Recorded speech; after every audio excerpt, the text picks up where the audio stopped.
আসসালামু আলাইকুম। আচ্ছা, ওয়াজ মাহফিলগুলো কেন করা হয়?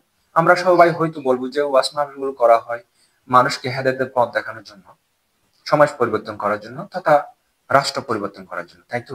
যে ডক্টর মিজানুর আজাহারি মাহফিলে বা তার সমপরিমাণ যারা ইসলামিক স্কলার আছে তাদের মাহফিলে লক্ষ লক্ষ মানুষ হয়। ওয়াজ মাহফিলে যায় হেদায়েত প্রাপ্ত হওয়ার জন্য। তারা কি হেদায়েত প্রাপ্ত হয়? হুম?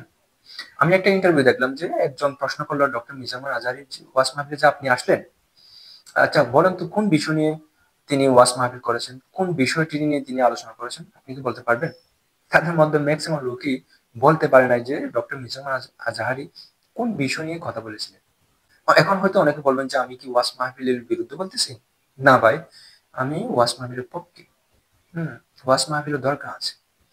তবে এত কোটি কোটি টাকা খরচ করার পক্ষে নয়। যে একটা ওয়াজ মাহফিলের জন্য আপনি দেখেন, একটা ওয়াজ মাহফিলের জন্য যে কেউ টাকা দান করে। ওয়াজ মাহফিল বললে যে কেউ টাকা দান করে। যারা সমাজের একটু নামকরা মানুষ আছে, একটু টাকা পয়সার সচ্ছল, ধরেন কোটিপতি, তারা কিন্তু একটা ওয়াজ মাহফিলের জন্য লক্ষ টাকার উপরে দান করে থাকে। আমার প্রশ্ন হচ্ছে ওই জায়গায় আপনি যে লক্ষ টাকা দান করতেছেন একটা মাহফিলের জন্য, কিন্তু আপনার বাড়ির পাশে যে লোকটি অসহায়, যার একটা হাত পা নাই কিংবা হাত পা আছে, অর্থনৈতিকভাবে খুবই দুর্বল, এমন মানুষটির পাশে কি আপনি লক্ষ লক্ষ টাকা ধার নিয়ে কখনোই দাঁড়াইছেন? আপনি একটু খোঁজখবর নিয়ে দেখেন আপনার বাড়ির পাশের মানুষটা হয়তো ২ দিন না খেয়ে আছে, আপনি জানেন না। মেক্সিমাম কোটিপতির আশেপাশে গরিবগুলো বসবাস করে। অথচ সে ব্যক্তি কখনো ওই মানুষটির খবর রাখে না। আমার পাশের মানুষগুলো কি ঠিকঠাক খেতে পারতেছে? কি অবস্থায় আছে? কখনোই জিজ্ঞেস করেও না। বরং তার আশেপাশে যে গরিবগুলো আছে ওগুলোর সম্পত্তি কিভাবে আত্মসাৎ করা যায় সেটাই সেটাই বিক্রি করে। এটা আমার অনেকের খারাপ লাগতে পারে। আমি সব কোটিপতিকে বলছি না। মেক্সিমাম কোটিপতি এরকম। তারা অন্যদিকে অনেক টাকা দান করে। বাট ওই যে আশেপাশের লোকগুলোর জন্য ৳১ খরচ করে না। অথচ তার আশেপাশের লোকগুলোর দিকে তাকালে কেউ মেয়ে বিয়ে দিতে পারতেছে না টাকার জন্য। কেউ তার চিকিৎসা করতে পারতেছে না টাকার জন্য। কেউ না খেয়ে মরে যাচ্ছে, খেতে পারতেছে না ৩ বেলা। তার ছোট, ছোট বাচ্চা আছে। ওদেরকে ঠিকমতো পড়াশোনা করাতে পারতেছে না টাকা-পয়সার অভাবে। এগুলোর যদি দায়িত্ব নেন একটা সমাজে যারা বিত্তশালী আছে তারা, তাহলে কি সমাজ পরিবর্তন হবে না?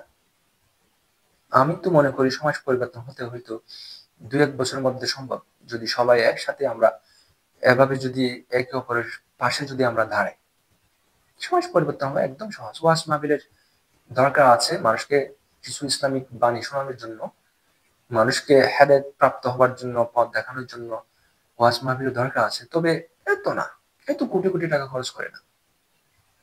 হুম? আপনার মসজিদের ইমাম সাহেবের দিকে তাকালে বোঝা যায়। মসজিদের ইমাম সাহেবের দিকে তাকালে বোঝা যায় এই সমাজের মানুষগুলো কেমন। আমি এই বিষয়টি নিয়ে একটা ভিডিও বানাবো। মসজিদের ইমাম সাহেব তথা মুয়াজ্জিন এরা এদের চাকরি সম্পর্কে, এদের বেতন সম্পর্কে কেন ওরা মসজিদে এত ওয়াজ করার পর মানুষ কেন হেদায়েত প্রাপ্ত হচ্ছে না? সেই বিষয় নিয়ে আরেকটা ভিডিও করবো। এই টপিকটা আপাতত এখানে থাক। সমাজ পরিবর্তন করতে চাইলে আমাদের প্রথমে আমার বাড়ির আশেপাশের মানুষগুলো দিয়ে শুরু করতে হবে।